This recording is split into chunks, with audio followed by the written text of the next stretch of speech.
Hello and welcome to the virtual classroom. I'm your host, Dr. Olmsted, and welcome to History 1301 and/or History 1302.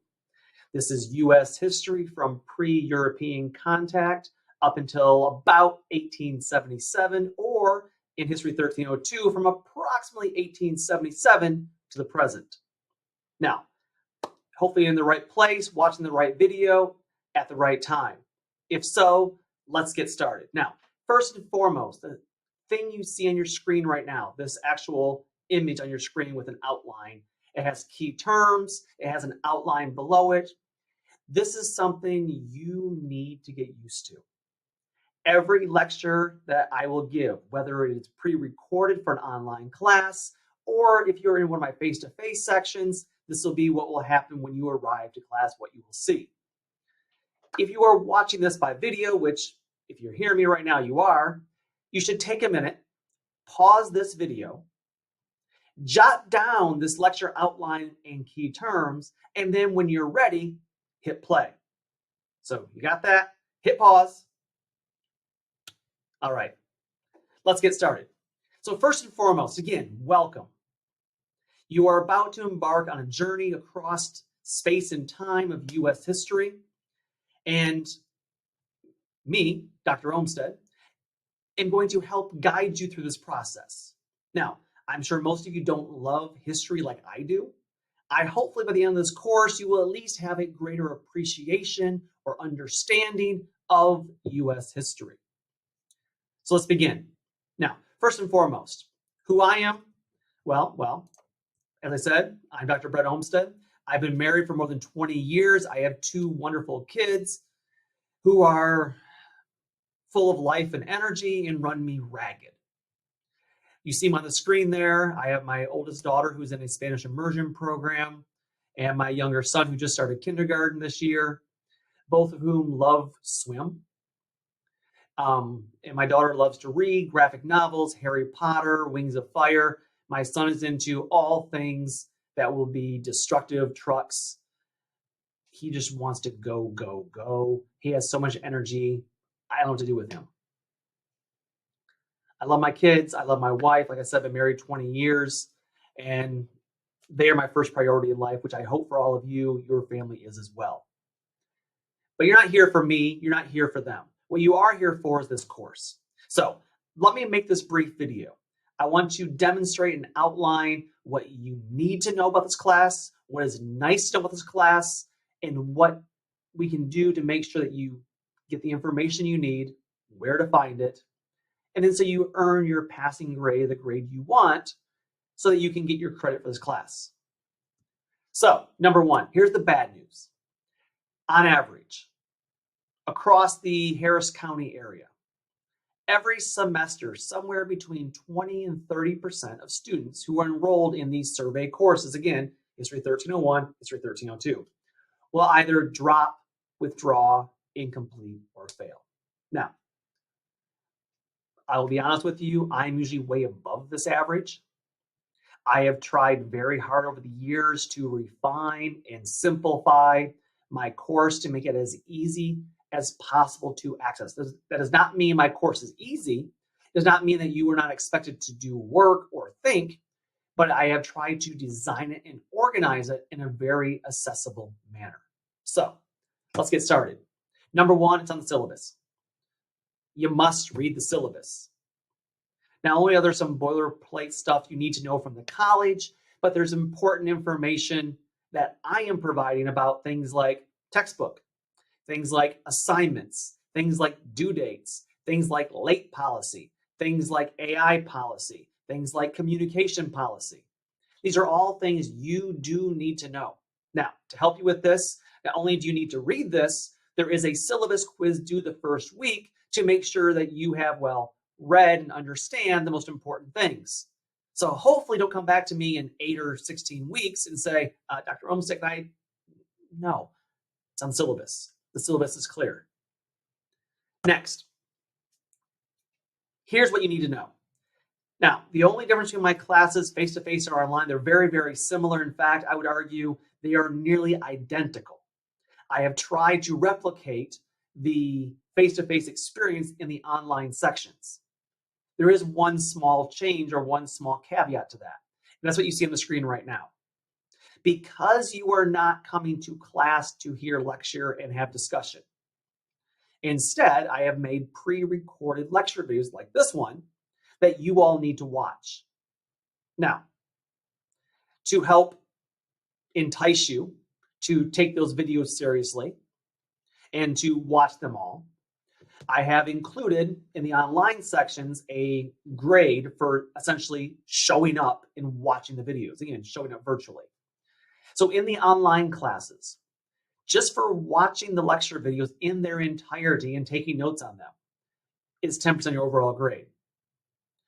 The syllabus quiz due at the beginning, the first week of class, is 5%.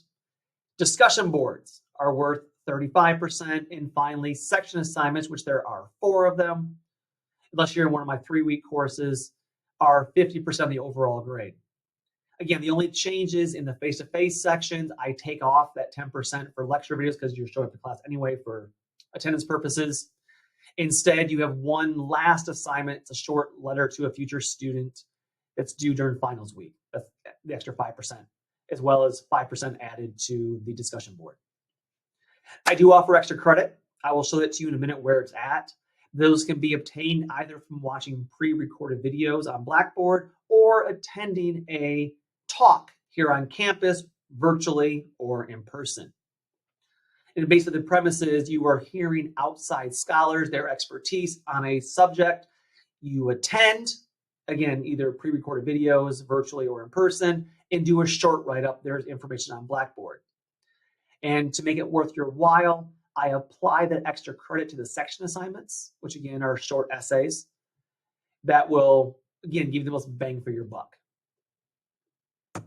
Next, guys, I'm imploring you, please stay up to date on your work.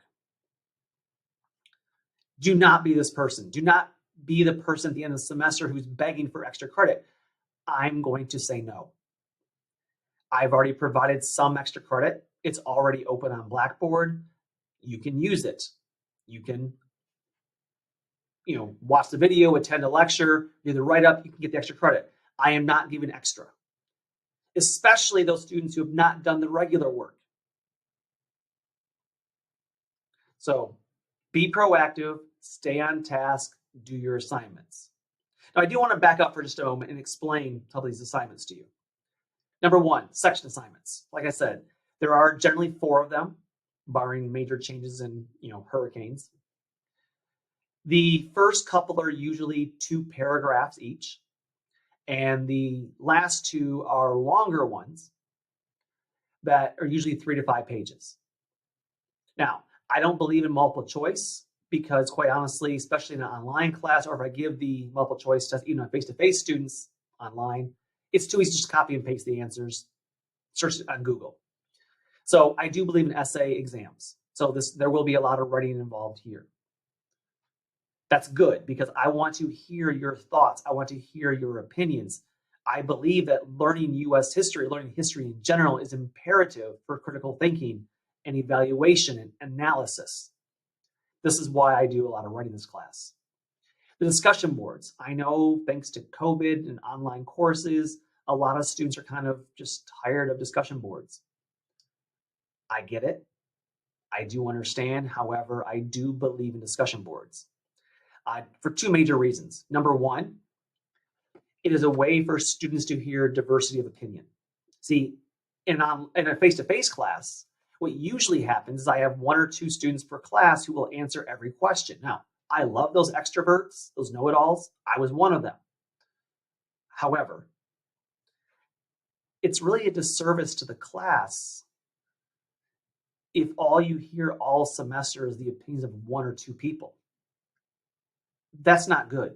When everyone in this course has an important, valid thought, an important and valid interpretation, an important and valid opinion.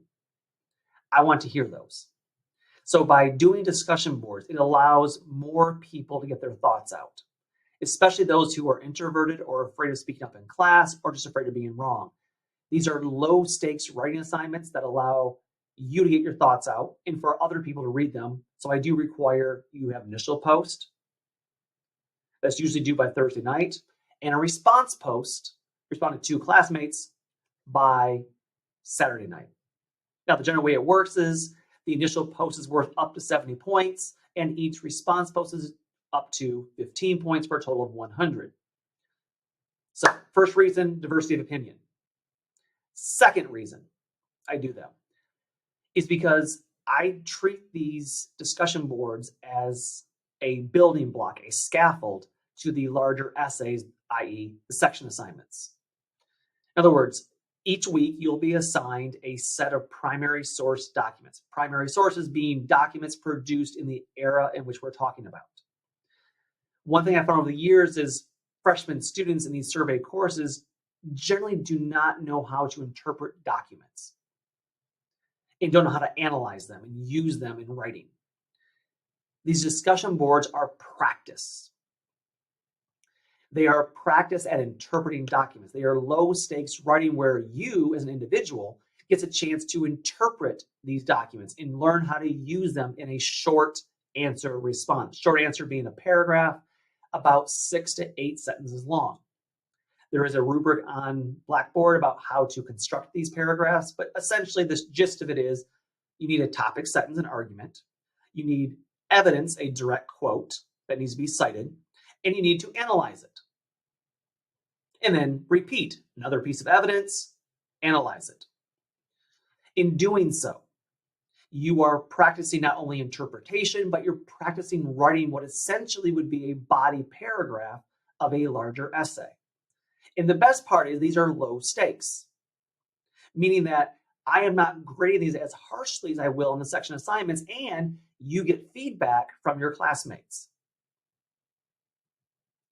So discussion boards for me are very important. They provide diversity of opinion, and they provide a scaffold practice to these larger essay assignments, aka the section assignments. So again, that's my rationale for why I do these. Next, how to do well in this class. Number one, take good notes. You have the lecture videos, you can pause them, you can rewind them, you can have subtitles on them, use them, take notes. They will help you with the overall section assignments and writing. They provide important information and context. Read the textbook. Now, I have provided a free online textbook called The American Yawp. Again, it's OER, it's free, it's a PDF, you can read it, you can download it, it's yours. I will assign a chapter or two every week to read. However, I am not going to specifically assess you on any individual chapter. Should you read it? Yes. Will it help you? Yes. Will it make your section assignments and discussion board writing better? Yes. But I'm also realistic. And I understand that's a lot to do. I would much rather have you spend your time reading the primary sources I'm giving you for your discussion boards, the primary source I'm giving you for your section assignments. Read those in more detail with less emphasis on the textbook. Stay up to date on work. Guys, you've got to budget your times. Do not procrastinate. I try to be as lenient as possible. I try to give you the full week to work on things as much as possible, but you've got to manage and budget your time. I have a pretty generous late policy on section assignments. It's only 1/3 of a letter grade per day. However, discussion boards, there is no late grade. And that's because if the point of them is to respond to classmates and have other people read your thoughts and opinions, well, if you submit it late, no one else is going to read it. So what's the point? So discussion boards, lecture videos cannot be turned in late. Section assignments can at 1/3 of a letter grade per day, including weekends and holidays. And then lastly, be an active learner. You know, if this is face-to-face, raise your hand. I love questions. If this is online, email me. I had a student over the summer who emailed me multiple questions about almost every week's lecture. I was happy to respond. She wanted clarifications. I would try to give them. If you need to set up a Zoom with me, Set up a Zoom. I have Zoom hours that are generally between 10 and 12, Monday through Thursday. And or if that doesn't work, we can try to set up a different time that works for you. Just please email me and make an appointment. Next, most of you are probably already aware, we have a new Blackboard, Blackboard Ultra. Now, on the one hand, it's not quite as nice for me. I can't customize it how I like to sometimes. But in general, it's a much more streamlined, simplified, organized version for you all. So here's what it looks like on the homepage. Your content, start where it says start here. It says module 0, start here. When you click on that, so you click it, and when you do, you get the drop down. It opens up and unfolds into more things. There's a course schedule or outlines in a single or 2-page outline of what you need to do every week. My faculty bio and office hours are right there. My contact information, my email, my phone number, my picture of me as well. Course orientation, again, what to expect, how to do well. Brief outlines, if you want a starting place for these lectures, videos, or face-to-face lectures. I've given you outlines. Again, these are not full. These are not 20 pages long. These are single-page outlines to get you started. Also notice extra credit. Again, there's directions there. If you click that folder to open it, there are videos embedded inside that you can do. You can do up to 2 of them for up to 5 points for each video. When you click on week 1, you'll see it there. Inside week 1, you'll see the syllabus quiz. You'll see a couple of videos on how to do well on discussion boards, how to do well in note-taking. Guys, watch this video. It's pretty cool. It's a video of me recording myself, watching myself lecture while taking notes on myself. It's kind of like Matrixy, Inception-y, trippy. It's kind of fun to watch. And then below that, you see the other things you have to do week 1. Discussion board 1, and then below that, the lecture videos. Again, for online courses, the lecture video folder is there to click on and watch the videos. If you're face-to-face, well, you'll see me face-to-face. Again, textbook, it is optional. It's the American Yawp, but it's there for you. AI. Now, this has become a big pet peeve of mine over the last couple of years since ChatGPT was introduced. There's a lot of words on the screen. You're welcome to read them all, but here's the long and short of it.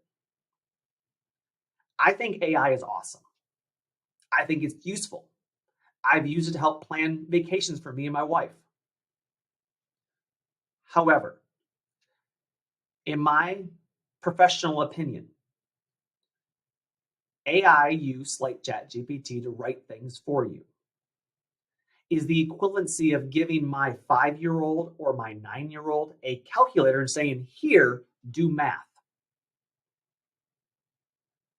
It's not teaching them how numbers work.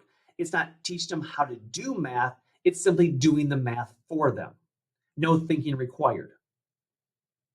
That's not how we teach, not how we learn.